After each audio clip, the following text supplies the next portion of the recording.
સ્વાગત છે આપનું સીએનબીસી બજારમાં। આપ જોઈ રહ્યા છો આવતીકાલે હું નીરજ કંસારા આપની સાથે જોડાયો છું। આવતીકાલે કેવી રણનીતિ મદદરૂપ થઈ શકશે અને કયા સંકેતો પર રાખવી નજર એના પર કરીશું ચર્ચા, પરંતુ એ પહેલાં જોઈ લઈએ મુખ્ય સમાચાર।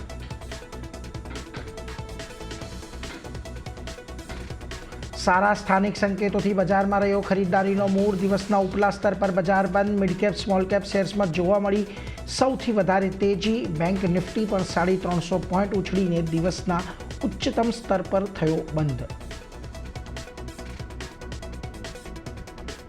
ઇલેક્ટ્રોનિક મેન્યુફેક્ચરિંગ શેર્સમાં આજે રહી શાનદાર તેજી। 8% જેટલો ઉછળીને કેઇન્સટેક બન્યો વાયદાનો ટોપ ગેનર। સાથે જ અંબર અને ડિક્સનમાં પણ 4%થી વધારેની રહી તેજી। ત્યાં જ આઈટી અને ડિફેન્સ શેર્સમાં પણ રહી સારી ખરીદદારી।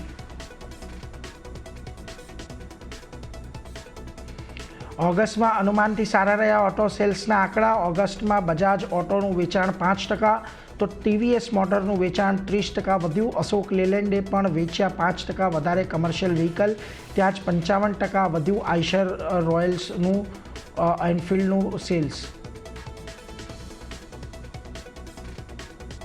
અને સોના ચાંદીમાં રેકોર્ડ તેજી। એમસીએક્સ પર ચાંદીમાં લગભગ 2%નો ઉછાળો। ભાવ 1,24,000ને પાર નીકળ્યો। ત્યાં જ એમસીએક્સ પણ સોનામાં પણ 1%નો ઉછાળો। ગ્લોબલ અનિશ્ચિતતાના માહોલમાં સોનામાં વધ્યું રોકાણ।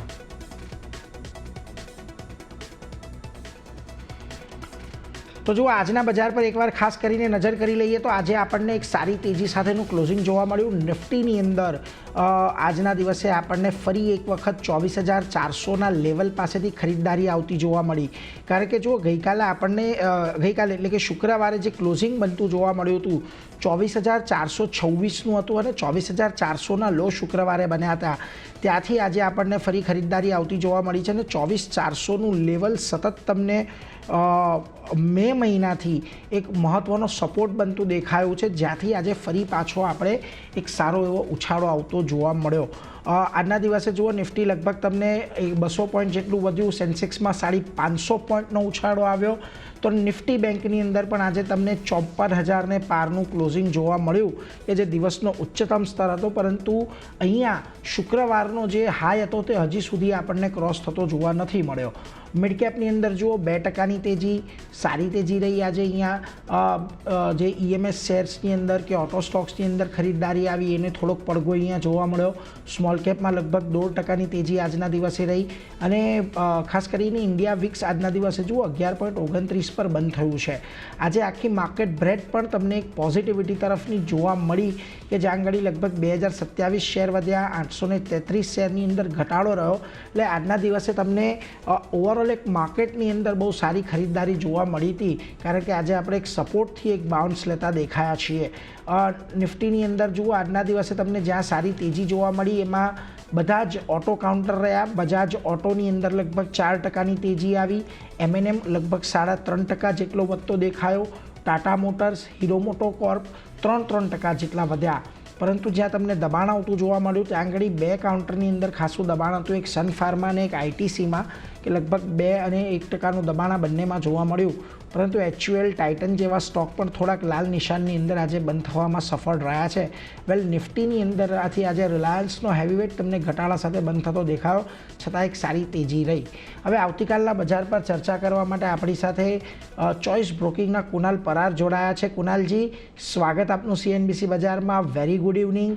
અને ખાસ કરીને જુઓ હવે આવતીકાલનો દિવસ ઐતિહાસિક એટલા માટેનો છે કે છેલ્લા 25 વર્ષથી નિફ્ટીની વીકલી એક્સપાયરી હોય કે મંથલી એક્સપાયરી હોય ગુરુવારે થતી હતી।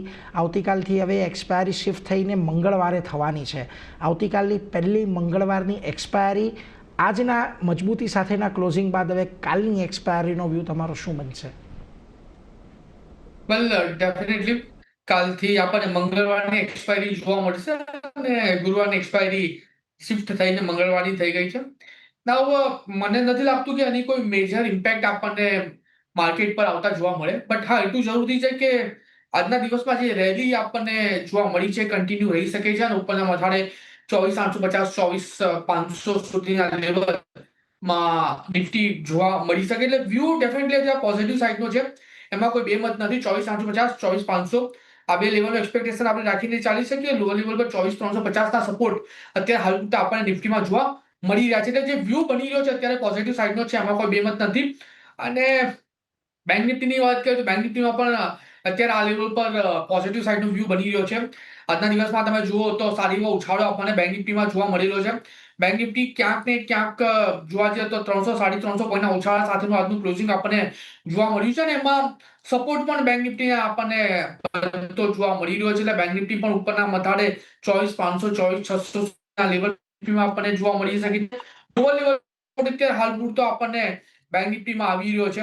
એ સપોર્ટ આપણને ક્યાંક ને ક્યાંક 53,480 ના લેવલ પર આવતો આપણને જોવા મળી રહ્યો છે. સો વ્યૂ ડેફિનેટલી બંને ઇન્ડેક્સમાં અત્યારે બાઉન્સ બેકનો આપણે મેન્ટેન કરીને ચાલી શકીએ. એટલે જુઓ, બંને ઇન્ડેક્સની અંદર બાઉન્સ બેકના એક મૂવ તમારે માનીને ચાલવાના છે આવતીકાલ માટે. પણ નિફ્ટીની અંદર ખાસ કરીને તમને 24,500થી લઈને 24,750 આ એક 250 પોઈન્ટની રેન્જ તમને કાલે ખાસ ધ્યાનમાં રાખવાની છે, કે જેની અંદર બજાર આપણને રહેતું દેખાય. એટલે એના પર એક ફોકસ રાખીશું. અને 53,480થી લઈને તમને 54,600 સુધીની એક રેન્જ નિફ્ટી બેંક માટે અહીંયાથી ધ્યાનમાં રાખવાની છે. એટલે એના પર એક ફોકસ રાખજો. પરંતુ કુનાલજી, આજના દિવસે હવે જે બે સેક્ટર આપણને સૌથી વધારે તેજીમાં દેખાયા છે, આપણે એની ચર્ચા કરીએ. એ પહેલાં ખાસ કરીને આપણા અન્ય જે એક્સપર્ટ છે એ આપણને નિફ્ટી પરનો શું વ્યૂ આપી રહ્યા છે એના પર વાત કરી લઈએ. તો જુઓ, ખાસ કરીને કમ્પાઉન્ડિંગ વેલ્થ એડવાઇઝર્સ LLPના રાકેશ પૂજારા અહીંયાથી નિફ્ટી માટે મત આપી રહ્યા છે કે અહીંયાથી નિફ્ટીને ખરીદદારી કરો, ઘટાડે ખરીદદારી કરો. સપ્ટેમ્બર ફ્યુચરની અંદર 24,720 પર ફ્યુચર્સ અહીંયા ખરીદીને ચાલો. 24,600નો એક સ્ટોપ લોસ લગાવો અને 24,840 સુધીના લક્ષ્યાંક તમને આવતા જોવા મળી શકે છે. અને ખાસ કરીને બોનન્ઝા પોર્ટફોલિયોના ધ્રુમિલ વેઠલાણી પણ અહીંયા તમને નિફ્ટી ફ્યુચર્સની અંદર 24,750-760ની રેન્જમાં ખરીદદારીની સલાહ આપી રહ્યા છે.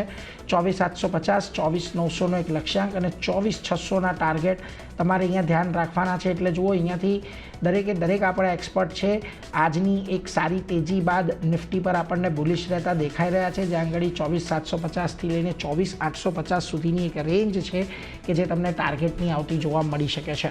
પરંતુ કુનાલજી જેમ ચર્ચા કરી રહ્યો હતો, બે સેક્ટર આજના દિવસે ખૂબ મહત્ત્વના રહ્યા છે. એક હતું ઓટો સેક્ટર અને બીજું હતું ઇલેક્ટ્રોનિક મેન્યુફેક્ચરિંગનું સેક્ટર. સૌથી પહેલાં EMSની વાત કરીએ, કારણ કે આ સેક્ટરની આપણે ચર્ચા ઓછી કરતા હોઈએ છીએ. આજના દિવસમાં જુઓ, વાયદા બજારની અંદર કેઇન્સમાં એક 7-8% ઉછાળો જોવા મળ્યો. બીજી તરફ તમને ડિક્સન ટેકનોલોજીસ છે કે જ્યાં એક સારી તેજી આજના દિવસમાં આવી, ઓલમોસ્ટ 4%ની તેજી હતી. આ ઉપરાંત અંબર એન્ટરપ્રાઇઝમાં પણ એક સારી ખરીદદારી આજે વાયદા બજારની અંદર જોવા મળી. બધા સ્ટોક સારા એવા લેવલ પર અત્યારે આવીને બેઠા છે. અહીંયાથી કોઈ તમને સ્ટોક આ પરિસ્થિતિમાં ગમી રહ્યો હોય, શું મત બની રહ્યો છે કેઇન્સ માટે કે પછી ડિક્સન માટે?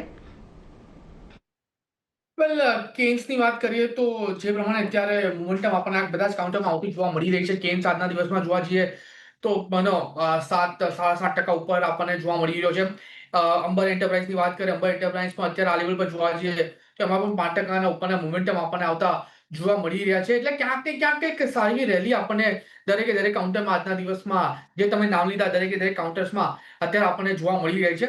નવી ખરીદારી કરીને ચાલવાની સલાહ તો અત્યારે બિલકુલ નથી બની રહી, કેમ કે રિસ્ક રિવોર્ડ અત્યારે એટલું ફેવરેબલ નથી. બટ હા, એટલું જરૂરથી કહીશ કે જો તમારી પાસે આ કાઉન્ટરમાં પોઝિશન હોય તો તમે એને હોલ્ડ કરીને ચાલી શકો છો.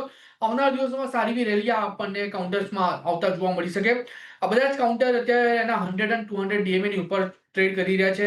As per the MOM theory મને લાગે છે કે સારી એવી રેલીનું એક્સપેક્ટેશન આપણે રાખી શકીએ. તો નવી ખરીદારી કરીને ચાલવાની સલાહ તો બિલકુલ નથી. બટ જો તમારી પાસે ઓલરેડી આ કાઉન્ટરમાં પોઝિશન હોય તો તમે અત્યારે આ કાઉન્ટરમાં હોલ્ડ કરીને ચાલી શકો છો. એટલે જો કુનાલજીની વાત પણ ઘણી યોગ્ય છે કે અહીંયાથી આપણને ખાસ કરીને આ બધામાં બહુ સારી રેલી આવતી જોવા મળી છે. એટલે અત્યારે અહીંયા રિસ્ક રિવોર્ડ તમને ફેવરેબલ નહીં મળે. તો જો છે તો જાળવી રાખો. નવી ખરીદદારી માટે આપણે ફ્રેશ લેવલની કે થોડા ઘણા ઘટાડાની રાહ જોઈશું કે જ્યાં આગળ રિસ્ક રિવોર્ડ આપણને ફેવરેબલ થતા જોવા મળે. એટલે એના પર એક નજર રાખીશું. હવે આ તો વાત થઈ ગઈ આપણે EMSની અંદર, પરંતુ ઓટો સેક્ટર આ જ્યારથી 15મી ઓગસ્ટની કુનાલજી સ્પીચ વડાપ્રધાન મોદીની હતી કે GSTની અંદર રાહત અને 2 સ્લેબ આની વાત જ્યારથી આપણે સાંભળી છે ત્યારથી લઈને આજ સુધી આપણે જોયું છે કે સૌથી વધારે તેજી આપણને નિફ્ટી ઓટોની અંદર આવતી જોવા મળી છે. અને જો કદાચ તમે છેલ્લા એકાદ મહિનાનો ચાર્ટ જોશો તો એકાદ મહિનામાં પણ નિફ્ટી ઓટોમાં એક સારું એવું આપણને બિલ્ટઅપ થતું જોવા મળ્યું છે. સેક્ટર રોટેશનને લઈને આ સેક્ટર ખાસું એવું ચર્ચામાં છે. અને આજે ઓગસ્ટ મહિનાના વેચાણના આંકડા આવ્યા.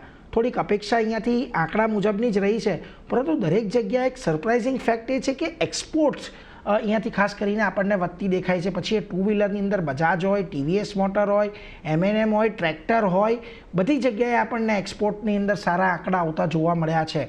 તો એક તો ઓટો સેક્ટર પર એક બ્રોડ આપનો વ્યૂ, અને એમાંથી આટલી બધી તેજી બાદ પણ તમને જો કોઈ સ્ટોક અત્યારે થોડોક સારો લાગી રહ્યો હોય કે કશે તમે નજર રાખીને બેઠા હો સ્પેશિયલી કે આ લેવલ પર આવે તો આપણે કોઈક એન્ટ્રી કે એક્ઝિટ લઈશું, એના વિશે આપ વાત કરો તો.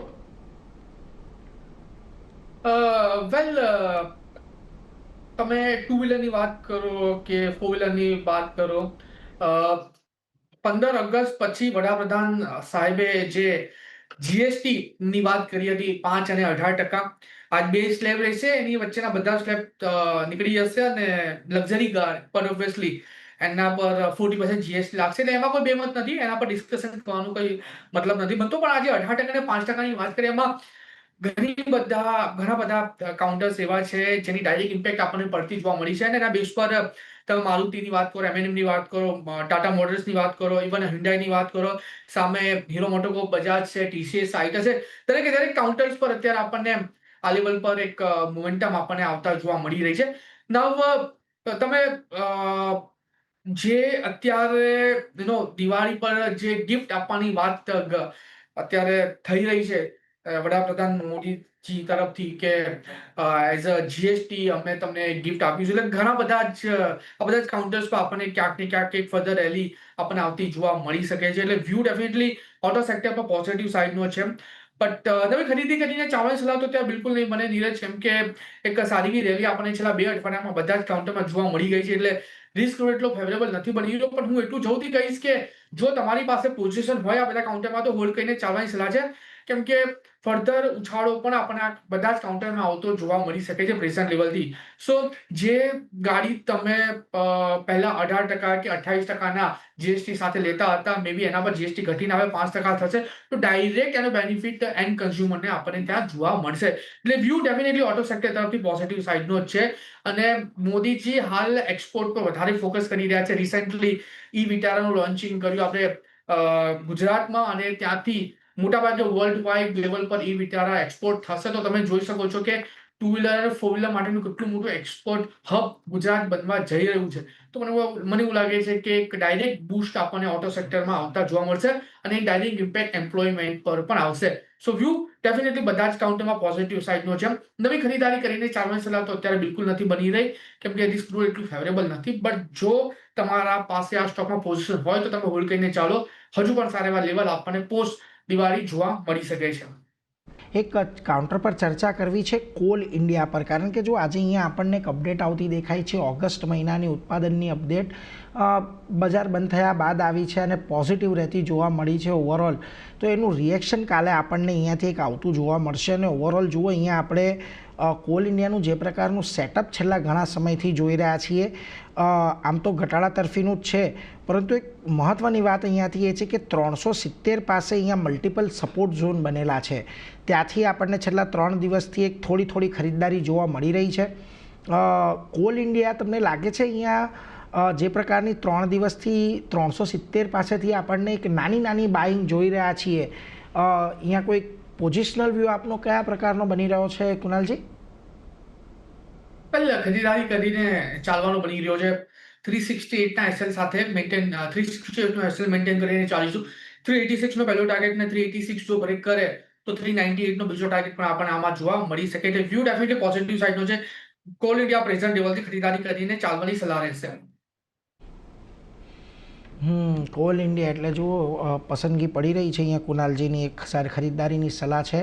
368નો એક સ્ટોપ લોસ અહીંયા રાખો અને 386 સુધીના લક્ષ્યાંક તમને અહીંયા આવતી જોવા મળી શકે છે અને એ પાર કરશે તો ત્યાંથી પણ આપણને 398 સુધીના લેવલ આવતા જોવા મળશે. એટલે કોલ ઇન્ડિયા પર અહીંયા તમારે ખાસ નજર રાખવાની છે આજના દિવસે. આ ઉપરાંત આજના દિવસમાં અન્ય એક જગ્યાએ આપણને એક્શન આવતું જોવા મળી શકે છે. આવતીકાલે NMDCનું કાઉન્ટર છે, કારણ કે જુઓ અહીંયા પણ એક અપડેટ આપણને ખાસ કરીને NMDCની આવતી જોવા મળી છે, જે ઓગસ્ટના ઉત્પાદનને લઈને છે. ત્યાં પણ એક આપણને વધારો થતો જોવા મળ્યો છે. આ કાઉન્ટરની અંદર જોઈએ તો આપણે બહુ છેલ્લા ઘણા સમયથી એક રેન્જની અંદર ફસાયેલા છે. નીચેમાં ઓલમોસ્ટ 65 રૂપિયા અને ઉપરમાં 75 રૂપિયા. લાગે છે આ જ રેન્જમાં આપણને થોડુંક આ કાઉન્ટર આગળ વધતું દેખાય, કારણ કે જો ઓગસ્ટ મહિના બાદ તો અહીંયા રેન્જ ઓર વધુ નાની થતી દેખાય છે આપણને. ડેફિનેટલી 69.60 ની અરાઉન્ડ આ કાઉન્ટરનું ક્લોઝિંગ આપણને જોવા મળ્યું છે. વ્યૂ અત્યારે આ લેવલ પર પોઝિટિવ સાઇડનો છે. 200 MA ઉપર કાઉન્ટરે પોતાનું ક્લોઝિંગ બતાવેલું છે, એટલે હું કહીશ કે પ્રેશર લેવલથી ખરીદારી કરીને ચાલો એ વધારે સારું રહેશે. નીચે 68 નો એસએલ મેન્ટેન કરીને ચાલીશું, પણ મથાળે 72 અને 72 જો બ્રેક કરે તો પછી 75 સુધીના પણ level as a counter as a target આ કાઉન્ટર આપણને બતાવી શકે. એટલે વ્યૂ ડેફિનેટલી પોઝિટિવ સાઇડનો છે. 68 ના એસએલ સાથે ખરીદારી કરીને ચાલવાની સલાહ રહેશે. એટલે જુઓ ખાસ કરીને NMDCમાં ખરીદદારીની સલાહ. 68 રૂપિયાનો સ્ટોપ લોસ રાખો. ઉપરમાં તમને એક સારા ટાર્ગેટ 70-74ની આજુબાજુના આવતા દેખાશે. એટલે NMDC માટે અહીંયાથી એક પોઝિટિવ વ્યૂ અત્યારે બનતો દેખાઈ રહ્યો છે, એના પર એક નજર રાખીશું. પરંતુ આ બધાની વચ્ચે આજના દિવસે જુઓ આપણને જાંગડી એક ખરીદદારી જોવા મળી. એમાં CG પાવરનું કાઉન્ટર હતું. આજના દિવસે ખાસા લાંબા સમયના કન્સોલિડેશન બાદ આજે 700ની ઉપરનું એક બ્રેકઆઉટ આવ્યું અને ત્યાં આગળ કાઉન્ટર પોઝિટિવિટી સાથે બંધ થયું છે. શુક્રવારે એક સારી ખરીદદારી વોલ્યુમ સાથે આજે એનું વોલ્યુમ સાથે એનું ફોલોઅપ ઇન્ટરેસ્ટ બિલ્ડ થઈ રહ્યા છે અહીંયા, ખાસ કરીને CG પાવરમાં. લાગે છે તમને અહીંયા કે જે પ્રકારે એમણે સેમિકન્ડક્ટરની અંદર પ્રવેશ કરી ચૂક્યા છે, એક પાયલટ ફેક્ટરી એમણે શરૂ કરી દીધી છે, તો પછી આ બધાની વચ્ચે આ સ્ટોકના વ્યૂ તમને શું લાગી રહ્યું છે? આઉટલુક કેવું છે CG પાવરનું ચાર્ટ પર? View definitely positive side maintain કરીને ચાલીશું. કાઉન્ટર ઓલરેડી 100 and 200 MA ની ઉપર અત્યારે ટ્રેડ કરી રહ્યો છે. આજના દિવસમાં ગેપ ઓપનિંગ પણ થતું જોવા મળ્યું છે. પ્લસ 705નું જે સ્ટ્રોંગ રેઝિસ્ટન્સ હતું એની ઉપર પણ અત્યારે કાઉન્ટર ટ્રેડ કરી રહ્યો છે. એટલે મલ્ટિપલ ઇક્વેશન એવા છે જેના બેઝ પર આપણને ફર્ધર અપસાઇડની મોમેન્ટમ કાઉન્ટરમાં આવતી જોવા મળી શકે. વ્યૂ મારો ડેફિનેટલી પોઝિટિવ સાઇડનો છે. ઉપરના મથાળે 760 થી લઈને 800 સુધીના લેવલ એઝ અ ટાર્ગેટ આપણને આ કાઉન્ટર બતાવી શકે છે. અને લો લેવલ પર આપણે જે અહીંયા એસએલ મેન્ટેન કરીને ચાલીશું. એસએલ આવી રહ્યો છે 698 નો, તો 695 ના એસએલની સાથે આપણે પ્રેઝન્ટ લેવલથી પોઝિશન બનાવીને ચાલવાની સલાહ રહેશે. સારા એવા લેવલ આપણે આવનારા દિવસોમાં કાઉન્ટરમાં આવતા જોવા મળી શકે. એટલે જો ખાસ કરીને CG પાવરમાં પણ એક પોઝિટિવિટીની સલાહ બનતી દેખાઈ રહી છે, એટલે એના પર એક નજર રાખતા રહીશું. ખાસ કરીને આજના દિવસમાં તો એક સારી તેજી છે જ. અહીંયાથી તેજી આગળ પણ વધી શકે છે. 695નો સ્ટોપ લોસ, 760, 800ના એક લક્ષ્યાંક તમે અહીંયા ધ્યાને રાખી શકો છો. એ સાથે જ કુનાલજી, આપના તરફથી આજના દિવસે સ્ટોક સ્પેસિફિક પસંદગી ખાસ કરીને ક્યાં રહેશે? કારણ કે જો સપ્ટેમ્બર સિરીઝની શરૂઆત થઈ અને આજે બીજું સત્ર પૂરું થયું છે, હજી એક સિરીઝ બાકી છે, ઘણી બધી ઇવેન્ટ છે, તો એને લઈને ખાસ તમારો ફોકસ ક્યાં રહેશે સપ્ટેમ્બર સિરીઝ માટે? વેલ, ફોકસ બે સ્ટોકમાં રહે છે. સૌથી પહેલા ઇટરનલની વાત કરીએ, ઝોમેટોની વાત કરીએ. 321ની અરાઉન્ડ આ કાઉન્ટર આપણને આજના દિવસમાં ટ્રેડ કરતું જોવા મળ્યું છે. 307ના એસએલ સાથે ખરીદારી કરીને ચાલવાની સલાહ રહેશે. 332નો પહેલો ટાર્ગેટ 332 અને જો બ્રેક કરજો 350નો બીજો ટાર્ગેટ પણ આપણને આવતો આમાં જોવા મળી શકે. તો ઇટરનલ સૌથી પહેલો સ્ટોક છે. અને બીજો જે સ્ટોક છે એક્સાઇડ ઇન્ડસ્ટ્રીઝ છે. 412ની અરાઉન્ડ આ કાઉન્ટરનું ક્લોઝિંગ આપણને આવતું જોવા મળ્યું છે. ખરીદારી કરીને ચાલો 395 395 ના એસએલ સાથે. ટાર્ગેટની વાત કરીએ તો 425નો પહેલો ટાર્ગેટ અને 425 જો બ્રેક કરે છે તો પછી ઉપરમાં 450નો બીજો ટાર્ગેટ પણ આપણને આમાં આવતો જોવા મળી શકે. સો ઇટરનલ અને એક્સાઇડ બંને આ લેવલથી ખરીદારી કરીને ચાલવાની સલાહ રહેશે. એટલે જો બંને ખરીદારી કરીને ચાલવાની સલાહ. ઇટરનલ 307નો સ્ટોપ લોસ, 332 અને 350 આ બે લક્ષ્યાંક અહીંયા તમારે ધ્યાને રાખવાના. એક્સાઇડ 395નો સ્ટોપ લોસ, 425, 450ના લક્ષ્યાંક આને ધ્યાને રાખવાના. એટલે આ બંને પર એક નજર રાખજો. પરંતુ અન્ય એક કાઉન્ટર પર ચર્ચા કરવી છે ને, એ છે સન ફાર્માનું કાઉન્ટર. જો આજે બજાર ઘણું સારું હતું, તેજી હતી, પરંતુ અહીંયા તમને આજે ઓલમોસ્ટ 2% ઘટાડો આવતો જોવા મળ્યો છે. અને આ ઘટાડો જે આવ્યો છે એ 1550 નો જે એક અગાઉનો એક સારો સપોર્ટ હતો એની નજીક આવતો દેખાયો છે ને 1550 પાસે એક મલ્ટિપલ સપોર્ટ ઝોન પણ છે કુનાલજી. લાગે છે અહીંયા આ કાઉન્ટર અત્યારે તો 1563 પર આજે બંધ થયું છે, પરંતુ શું આને તમે અત્યારે વોચલિસ્ટમાં રાખશો? જો 2-3 દિવસથી અહીંયા તમને કોઈ એક બાઇંગ ઇન્ટરેસ્ટ દેખાય તો પછી અહીંયા સન ફાર્મામાં ખરીદારી કરી શકાય આ ઘટાડે, કે હજી અહીંયાથી વધારે ઘટવાની આશા બની રહી છે? વેલ, વ્યૂ મારું અત્યારે આ લેવલ પોઝિટિવ સાઇડનો છે. 1563 પાસેનું કાઉન્ટર ક્લોઝ આપેલું છે અને 1550 જે પ્રમાણે તમે પણ કીધું, મલ્ટિપલ સપોર્ટ 1550ના સપોર્ટ પર છે. જો 1550નો સપોર્ટ કાઉન્ટર હોલ્ડ કરીને રાખે છે તો પછી તમને એક સારું એવું બાઉન્સ બેક કાઉન્ટરમાં જોવા મળે, જેના બેઝ પર 1640 થી લઈને 1720 સુધીના પણ level as a target counter આપણને બતાવી શકે. એટલે વ્યૂ ડેફિનેટલી અત્યારે આ લેવલ પોઝિટિવ સાઇડનો છે. નવી ખરીદારી કરીને ચાલવાની સલાહ તો બિલકુલ નથી. 1550નો સપોર્ટ આવ્યો છે. જો આવનારા દિવસોમાં 1550 હોલ્ડ કરે છે એના પછી જ આપણે ખરીદારી કરીને ચાલીશું. એટલે જુઓ, ખાસ કરીને 1550 અહીંયાથી નજરમાં રાખવાનો છે. 1550 જો અહીંયાથી હોલ્ડ કરે છે તો જ ખરીદારી કરવાની છે, પરંતુ 1550 જો બ્રેક થાય છે તો પછી અહીંયાથી વેચવાલી વધતી જોવા મળશે. છેલ્લે એક MCXના કાઉન્ટર પર ચર્ચા કરવી છે, કારણ કે જો અહીંયા કાઉન્ટર સતત એક લોઅર ટોપ લોઅર બોટમ બનાવી રહ્યું છે. ત્યાંથી શુક્રવારના દિવસે 100 દિવસની મૂવિંગ એવરેજ પર સપોર્ટ લીધો, ત્યાંથી આજે ખરીદારી પાછી આવી છે. લાગે છે અહીંયા ટ્રેન્ડ રિવર્સલ થઈ ગયો છે કે હજી કોઈ સ્પેસિફિક લેવલની રાહ જોવી જોઈએ MCX માટે? વેલ, ટ્રેન્ડ રિવર્સલ થઈ ગયું છે એવું કહીએ તો ચાલે, કેમ કે 7793 પાસેનું આજનું ક્લોઝિંગ છે. 100 MA ની પાસેનો એક્ઝેક્ટ પરફેક્ટ સપોર્ટ લીધો છે અને આ જ બોટમ કાઉન્ટરે પહેલા પણ બતાવી હતી ને એના પછી કાઉન્ટર ઉપરમાં 9000 સુધીના આપણને લેવલ બતાવેલા છે. વ્યૂ ડેફિનેટલી પોઝિટિવ સાઇડનો છે, એમાં કોઈ બે મત નથી. મને ઉપરના મથાળા 8000 બ્રેક કરે તો 8500 સુધીના લેવલ એઝ અ ટાર્ગેટ આપણને આ કાઉન્ટરમાં આવતા જોવા મળી શકે. બટ કન્સર્ન અત્યારે અહીંયા એ જ રહેશે કે નવી ખરીદારી કરીને ચાલવી કે નહીં. તો નવી ખરીદારી કરીને ચાલવાની સલાહ બિલકુલ નથી રહી, કેમ કે રિસ્ક રિવોર્ડ નવી ખરીદારી માટે એટલું ફેવરેબલ નથી. તો જો તમારી પાસે પોઝિશન હોય સ્ટોકમાં તો તમે હોલ્ડ કરીને ચાલી શકો છો. નવી ખરીદારી કરીને ચાલવાની સલાહ બિલકુલ નથી અત્યારે. નવી ખરીદારી કરીને ચાલવાની સલાહ નથી. 8000ની ઉપર જશે, પરંતુ હોય તો અત્યારે જાળવી રાખવાની સલાહ MCX પર બનતી દેખાઈ શકે છે. એટલે એના પર એક ફોકસ રાખતા રહેજો. પરંતુ એ સાથે જ કુનાલજી, આપની રજા લેવાનો સમય, જે પણ કોઈ સ્ટોકની અંગે આપણે ચર્ચા કરી એ અંગેના આપના કોઈ ડિસ્ક્લોઝર? એટલે જે પણ સ્ટોકની વાત કરી છે, જે સ્ટોકમાં આપણે આપણો વ્યૂ આપેલો છે, એમાં મારું પોતાનું પર્સનલ હોલ્ડિંગ કોઈ નથી. ક્લાયન્ટ વાઇઝ હોલ્ડિંગ આ સ્ટોકમાં હોઈ શકે છે. જી આભાર કુનાલજી, આજના દિવસે આપ અમારી સાથે જોડાયા, આવતીકાલની રણનીતિ પર ચર્ચા કરી એના માટે. તો જો આજના દિવસે બજાર આપણને પોઝિટિવિટી સાથે બંધ થતા દેખાયા છે. આવતીકાલે હવે અહીંયાથી નિફ્ટીની વીકલી એક્સપાયરી છે. હવે એ વીકલી એક્સપાયરી પણ એક પોઝિટિવ નોટ પર રહે એવું અત્યારે તો આપણા નિષ્ણાંતો જણાવી રહ્યા છે, એટલે એના પર એક ખાસ ધ્યાન રાખજો. આ સાથે જ અત્યારે આ રજૂઆતમાં આટલું જ. વધુ અપડેટ માટે આપ જોતા રહો CNBC બજાર. નમસ્કાર.